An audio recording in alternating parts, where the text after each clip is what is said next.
come out from the burning fire, butterfly. Let me lock you in my room and keep you. Okay, so we're going to do a drawing.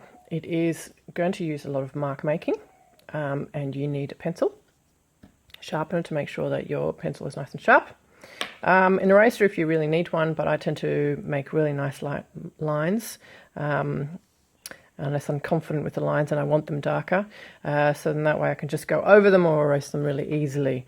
All right, so this image is actually based on Mr. Vincent van Gogh. Now, I'll show you this lovely catalogue that my mummy got me from Japan. Now, you can see in this image how beautiful his marks are, and they go lots of different ways. This way is sort of more of a swirly way, indicating maybe like a willow tree there. Different tree to this. It's a lot. You can see it's a lot more compact, so he's made the lines closer together.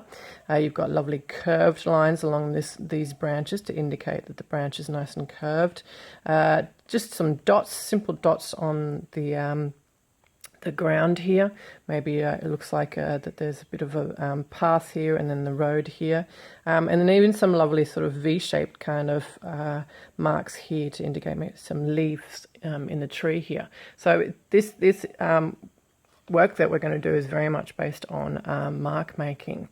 Now you can come across mark making in majority of artists, particular painters, and there's another one that I'm going to show you, which is done by an Indigenous Australian artist called Bronwyn Bancroft. She illustrates a lot of books, but she also makes her own artworks, and you can see lots of different mark making through here, in a very different manner to Mr. Vincent van Gogh, because everyone tells their story differently. Okay, so we're going to get on with ours. Now, this is one that I made, and I'm going to show you step by step how I made this one with a fresh piece of paper. But first, I would advise actually that with your piece of paper, maybe on the back of it, or if you've got a few different pieces of paper, that we have an exercise of doing lots of different marks. So let's see, we can do nice long ones, we can do short ones, we can do wobbly ones, we can do cross hatching where you do one way and then go the other way. We can also do nice curved ones, the V-shaped ones, like Mr. Vincent van Gogh. You can do dots. So maybe have a practice first to work out all the different types of dots that you can do. Just do little squiggles, do whatever. And then also something that I really like doing is actually turning the pencil on its side and holding it between my fingers and my thumb like that, and then using the side of the lead so you get nice thick edges, and you can do it nice and hard, or you can do it soft. Alright, so once you've had a practice, what you can do is turn the page. Ooh, here's one I started earlier. I'm going to get a fresh page. Fresh. Where's another page? All right.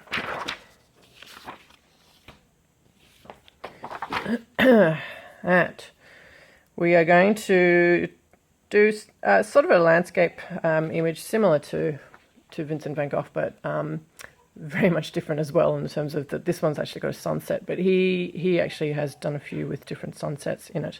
I'm going to include a tree and then a path here and some bushes. All right, let's go. So we're starting off with the path. Now I'm going to start off with marking a little area here, basically to say that my path is going to end there, and then the other side is going to end here. Now I've got two marks here because it's going to be a bigger area here because it's closer to me, and it's going to lead off into a vanishing point. So you can start one way or the other way. I'm going to start this way, and I'm going to do a nice big curved line towards that line there, and then going back the other way, following the line, but going to a bigger area here. I might even go off to the side like that, and then you can continue like that.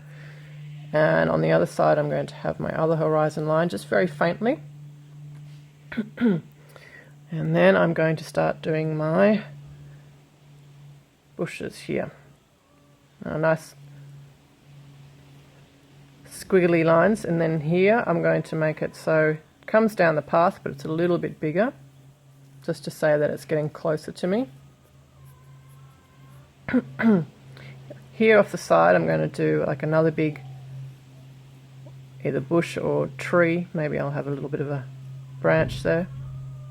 And then here I'm going to have the start of my tree. It's going to be behind the bushes. So I'm going to have the trunk coming out like that. Just 2 lines. And then the tree coming off the page. Now feel free to pause, obviously, while I'm doing this so you can catch up. Or you can just watch and then create your own image. Some branches through the tree. Here I'm going to have a mountain. It's going to go behind the bushes there. And then I'm going to have my sun like so. Break everything down into shapes. So we've got a semicircle. And I'm going to have my rays going off like so.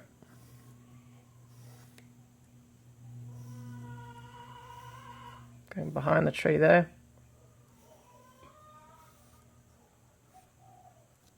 Alright, cool. So now we can start doing the mark making. So in this section here I did a bit of cross hatching. Now every mark that you decide to do is going to give a direction to the image. So for example, if I start doing lines this way, then your eye is directed across the page. But if I decide to maybe do some lines that way as well, your eye will also go that way. So I'm going to keep on going with the lines like this across the page, and then I might actually every now and then just sort of make some other interesting marks like that, just to say I don't want your eye going completely that way. I want this area to be maybe a flat area with some grass.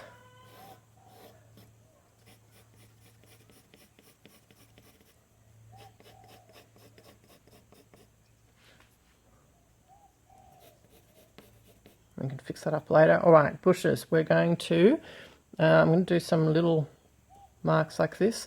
Now they're small up the back here because it's far away or further away than here. And I might decide in some cases to get a little bit darker just to say that maybe this bush is a little bit different in comparison to this one. And also there might be a shadow.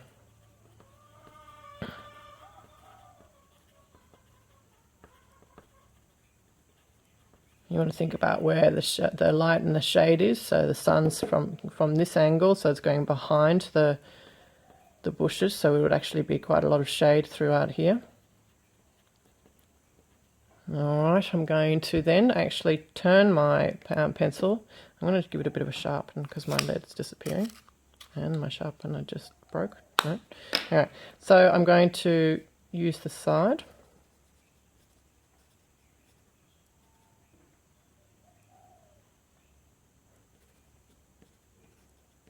Sorry, I was just checking that the video is still working. I'm just doing squiggly lines. Here I might turn my pencil again and do some thinner ones. Now obviously you don't have to do it as quickly as me. You can pause the video and do your own little work and keep going with mine, or just have my work going off into the background. But take your time with this. Don't do it as quickly as I'm doing because I'm just trying to get through this video. I tell some of my students to take their time. Some artworks take years, months, can just take hours. Or some artworks even people put away and then bring out again 2 years later and keep working on it. Alright, so I've actually, you can see here I've got sort of some differences in the bushes, just so your eye goes back and forth and it's not the same all the way. Now here I've left a little section here that I can maybe do some grass, so I'm going to do some work like so.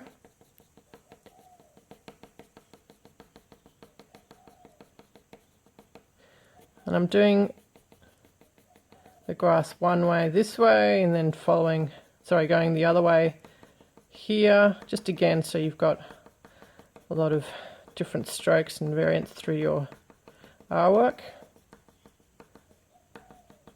And a lot of lovely movement. Alright, now I'm actually going to stop there because I think you guys can continue with your own mark making. I'm going to show you this one again where I've finished.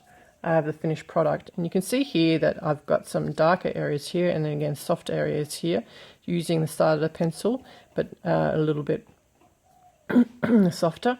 Now I've also got nice lines here for the sun, and they're a little bit darker just to say that they're really quite prominent, but I've left these areas here just because I think it gives the eye a bit of a break. Here I've actually done something tricky where you use the sharpening bits and pieces of the pencil, and you just grab your finger and gently give a nice soft area by pressing the lead into the paper, doing a nice soft. So you can do lots of different types of things with one pencil. I'm going to put that away, shake that off, and then you have your final image now.